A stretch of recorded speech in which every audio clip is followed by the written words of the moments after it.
Salam dostlar, hamınızı xoş gördük. Bugün Ənbiya surəsinin 22-ci ayəsi haqqında danışmaq istəyirəm. Burada çox maraqlı bir məsələyə toxunulub, tövhidlə əlaqəli. Ayə keçməmişdən qabaq müqəddimə olaraq onu qeyd edim ki, bir çoxunuz bilirsiniz ki, Quran nazil olduğu dövrdə Məkkədə bütpərəstlik inancı yayılmışdı. Ona görə Quranın ayələrində şirklə mübarizə əsas yer tutur və o dövrdə məsələn ateizm yaygın olmadığı üçün Quranda Allahın varlığının isbatı mövzusu aktual deyil. Kəlam kitablarına baxanda, fəlsəfə kitablarına baxanda görürük ki, orada əsasən ilk növbədə Allahın varlığı mövzusu əsas yer alır. Allahın varlığının isbatı mövzusu. Yəni hansı dəlillərlə, hansı faktlarla, hansı argumentlərlə biz Allahın varlığını isbat edə bilərik. Bu mövzu daha çox yer alır. Daha sonra Allahın təkliyi, sifətləri və sair mövzularına keçid olunur. Amma Quran-Kərimdə dediyim kimi o dövrdə ateizm belə deyək, aktual mövzu olmadığı üçün ona görə orada Allahın varlığının isbatı mövzusu belə deyək, aktual məsələ deyil. Daha çox şirk və şirklə mübarizə buna Quranda daha çox yer verilir. Ənbiya surəsinin 22-ci ayəsində nə deyilir? Allah Taala buyurur ki, Bismillahirrahmanirrahim. Ləv kənə fīhimə əlihətun İllallah lə fəsədətə. Əgər yerdə və göylərdə Allahdan başqa, Allahdan savayı ilahlar olsaydı, tanrılar olsaydı, o zaman həm yer, həm göylər məhv olardı.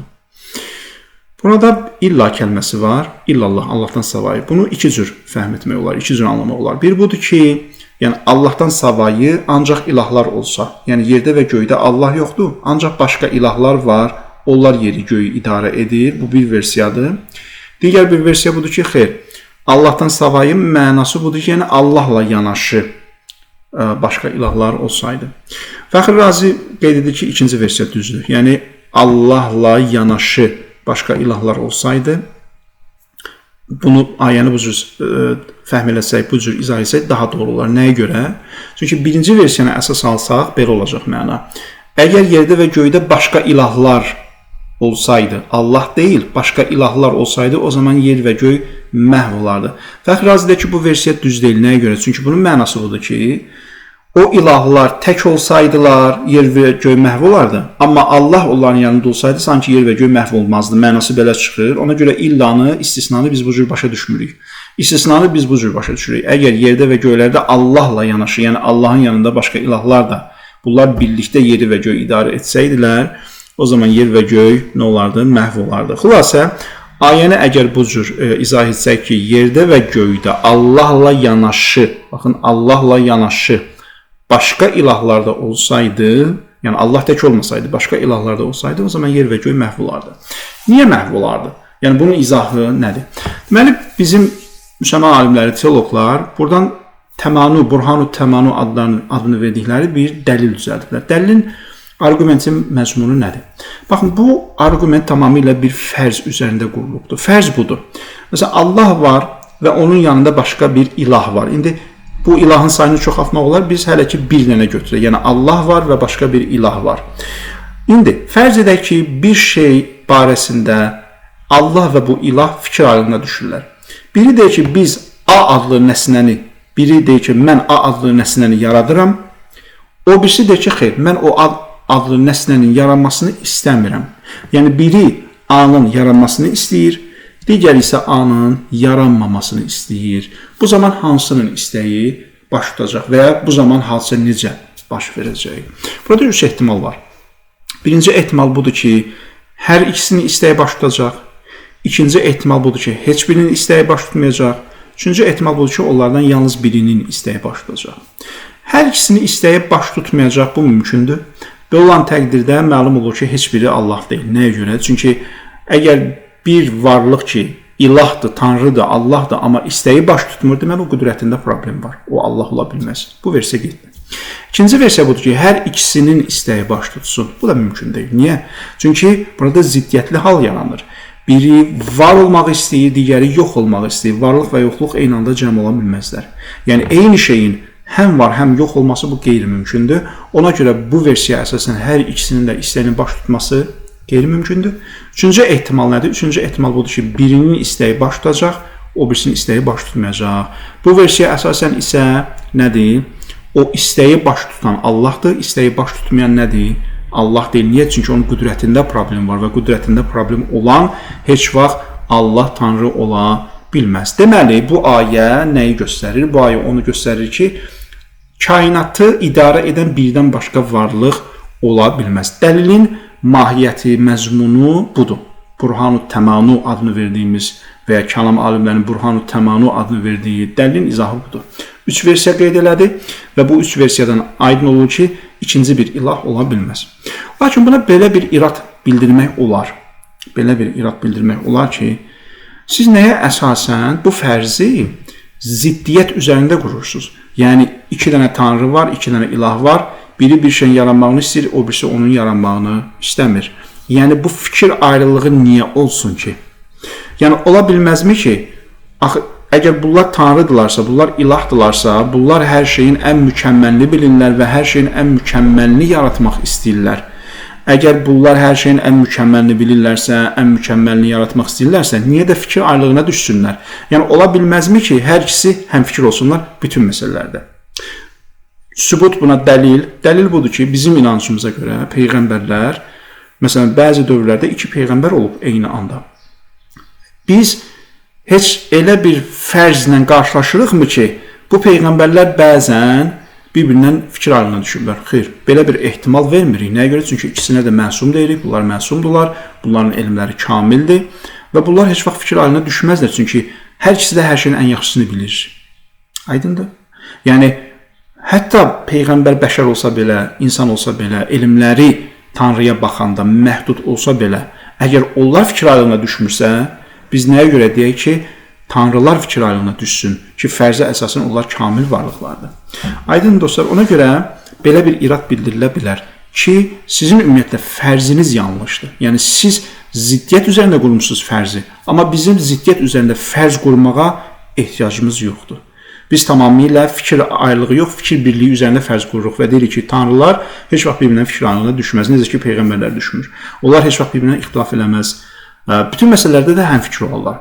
Əgər biri desə ki, tutal, məsələn deyirəm, bu kainatı yaratmaq lazımdır, o birisi də ondan həmfikir olacaq. Çünki o birisi də biləcək ki, məsləhətdir, məsələn. Və ya bir-birinə köməkləşi yaradacaqlar və s. Köməkləşərək. Xülasə, yəni o səpkidə dəlil qurmaq, bu səpkidə iradla nə ola bilər, qarşılaşa bilər. Ona görə bu dəlilin məzmunu bir qədər mübahisəlidir. Bu ayəni bəs necə başa düşmək olar? Bu ayəni fərqli cür izah etmək olar. O da budur ki, əgər yerdə və göylərdə Allahdan başqa bir ilah olsaydı, o zaman məhv olardı. Niyə? Baxın dostlar, burada problem ziddiyyətdən, fikir ayrılığından qaynaqlanmır. Xeyr. Ki, biri istəsin, biri istəməsin, o zaman istəyi keçən tanrı olsun, keçməyən tanrı olmasın. Xeyr. Burada problem bacarıq və qüdrətdən qaynaqlanır. Yəni nə? Yəni, 2 tanrı, əgər bunlar yeri və göyü idarə etməyə qalxsalar, çalışsalar, o zaman birinin qüdrəti naqis və nöqsanlı olduğu üçün o mütləq idarəçilikdə səhvə yol verəcək. Niyə? Çünki əgər biz ikilikdən söhbət ediriksə, ikilik olan yerdə məlumdur ki, fərqlilik var. Fərqlilik var. Yəni, əgər ortada heç bir fərqlilik olmasaydı, 0 fərqlilik olsaydı, o zaman ikilik meydana gəlməzdi. 2 olan yerdə mütləq fərqlilik olmalıdır. Fərqlilik olmayan yerdə ikilik heç vaxt yarana bilməz. Ən azı bir cəhətdən, bir yöndən arada fərq olmalıdır. Əks təqdirdə ikilik yaranmaz.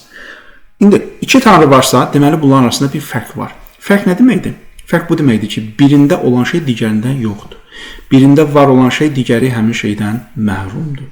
Bu ya elmdə olacaq, ya qüdrətdə olacaq, ya iradədə olacaq, istənilən bir şeydə. Yəni Allahın zatında mövcud olan bu sifətlərin birində olacaq. Və bu sifətlərin birində olan nöqsan, sonda nəyə gətirəcək? O idarəçilikdə problemin yaranmasına gətirəcək. Və nəticədə nə meydana gələcək? Fəsad meydana gələcək. Çünki təsəvvür edin ki, 2 nəfər bir proyekt üzərində işləyir, birində çatışmazlıq var, ya elmdə, ya savadda, ya nə bilim təcrübədə, fərqi yoxdur. Birində çatışmazlıq var. O çatışmazlıq mütləq o prosesdə o proyektin gedişatına təsir göstərəcək və bir problem yaranacaq.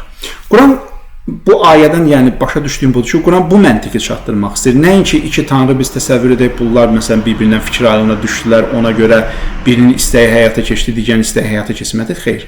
Quranın sanki bizə çatdırmaq istədiyi mesaj budur ki, əgər iki tanrı biz fərz etsək, bu iki tanrı heç vaxt bütün xüsusiyyətlərdə eyni ola bilməz. Fərqlilik meydana gəlməlidir. Bu fərqlilik nədənsə çatışmazlıqdan xəbər verir. Ortada nəsə var ki, birində o çatışmır.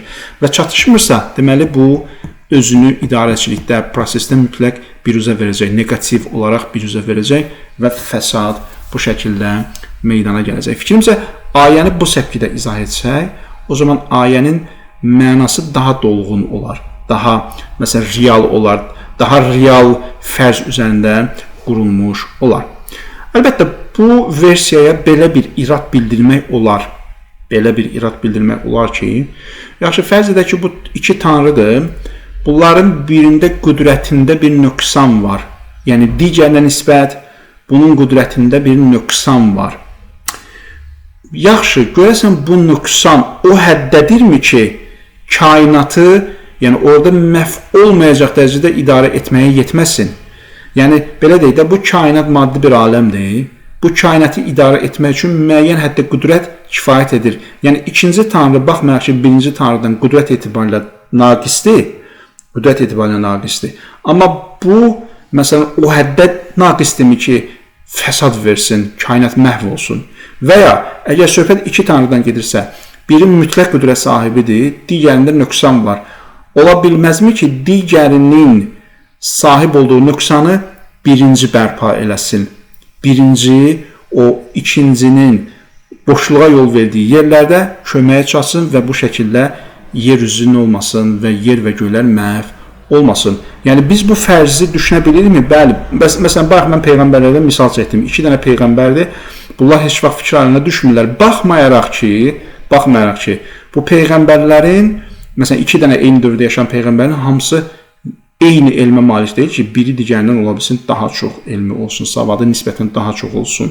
Çünki 2 dənə peyğəmbərin hamısının bütün parametrlərdə eyni göstəricilər sahib olması bu məntiqi cəhətdən qeyri-mümkündür. Bəli, ikisi də kamil elmə sahibdir, amma o limitə gəldikdə arada mütləq fərq var.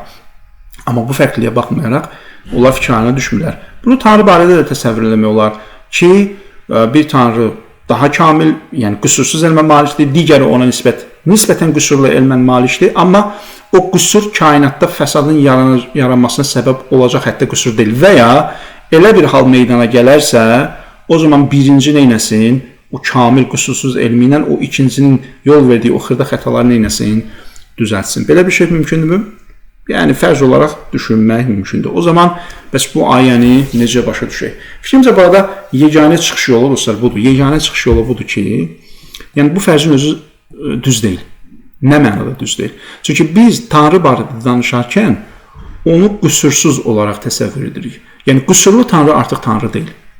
Qüsurlu tanrı artıq Allah adına layiq deyil. Biz əgər 2 dənə tanrı fərz ediriksə ki, biri qüsurludur, deməli o vacib varlıq ola bilməz. Çünki bu vacib varlıq olmaqla, əzəli olmaqla, əbədi olmaqla, bir növ Allah olmaqla ziddiyyət təşkil edir. Çünki o nədənsə məhrumdur. Məhrum olan bir şey heç vaxt Allah ola bilməz. Deməli, yerdə və göylərdə Allahdan başqa ilahlar olsaydı, yer və göy məhv olardı. Nəyə görə? Çünki o qüsurlu varlıq neynəyəcəkdi? Səhvə yol verəcəkdi. Və qüsurlu tanrının ümumiyyətlə varlığı müzakirə mövzusu olmadığı üçün ümumiyyətlə Allahın varlığı, ikinci bir Allahın, ikinci bir tanrının varlığından söhbət gedə bilməz. Bəli, Quran ola bilsin ki, bu səpkidə bizə çatdırır. Yəni, Quran məsələyə bu səpkidə də yanaşa bilərdi ki, yəni fəlsəfi metodla da yanaşa bilərdi ki, baxın ey insanlar, gəlin məsələyə rasional yanaşaq. İkinci bir tanrının olması qeyri-mümkündür, çünki nöqsan yaranardı, ikilik yaranardı, ikilik yaranan yerdə nöqsan var, nöqsanlı varlıq tanrı ola bilməz. Yəni, bu səpkidə də yanaşa bilərdi. Amma bu səpki ümumə xitab olunacaq bir səpki deyil, ümumə deyiləcək bir üslub metod deyil. Yəni, ümumi cəmaat bundan çox şey başa düşməz. Amma Quran daha çox xalqın, insanların başa düşəcəyi bir dildən danışır ki, baxın, əgər 2 tanrı olsaydı, bunlar nə olardı? Bir-birindən belə deyək, fikir haline düşən zaman və ya birinin qüdrəti çatışmayan zaman o zaman səhvə yol verərdi və yer və göy nəticədə məhv olub gedərdi. Və oxşar ayə deməli Möminun surəsində də var. Orada da belə qeyd olunur ki, əgər Allahdan başqa bir ilah olsaydı, o zaman bunlar hər biri öz yaratdığını alıb gedər və bu zaman yer üzündə fəsad yaranardı. Yəni orada da belə deyək, xalqın dilinə xitab ediləcək şəkildə bu qeyd olunub. Əgər iki tanrı olsaydı, hamısı öz yaratdığını götürüb aparardı və bir parçalanma olardı. Tanrılar arasında bir fikir ayrılığı yaranardı. Bu dediyim kimi nədir? İnsanların başa düşəcəyi dildə danışmaqdır. Yəni Quran xalqa xitab edir, ümumi kütləyə xitab edir. Quran, çünki əksəriyyət kimdir? Əksəriyyət ümumi insanlardır. Hansı ki, onlar fəlsəfə ilə məşğul olmazlar, bu cür dərin mövzularla məşğul olmazlar. Ona görə Quranın əsas xitab elədiyi kütlə də onlar olduğu üçün Quran ona görə ən uyğun üslub olaraq onların başa düşəcəyi dildən danışır. Quran gəlib burada filosoflara xitab eləmir. Əgər filosoflara xitab edəcək bir dildə danışsaydı, o zaman bu ayələrin çoxunu insanlar təbii ki, başa düşməzdi. Ona görə mənim şəxsi qənaətim budur ki, bu ayəni bu şəkildə başa düşməliyik. Bəli, ayənin zahirindən belə başa düşülür ki, iki tanrı olsaydı, biri səhvə yol verərdi, o zaman kainat məhv olardı. Amma ayənin batininə eləndə bunu başa düşürük ki, ümumiyyətlə ikinci bir varlığın olması qeyri-mümkündür və Quran zimnən buna da işarə edir ki, ikinci bir tanrının olması qeyri-mümkündür, çünki bu fərzin özü nədir? Yanlışdır. Ümid edirəm aydın oldu. Əgər nəsə aydın olmayan bir mətləb qalsa, nəsə fərqli bir təfsir, fərqli bir rəy olsa, zəhmət olmasa dostlar, rəy bölümündə yazın. Görüşənədək.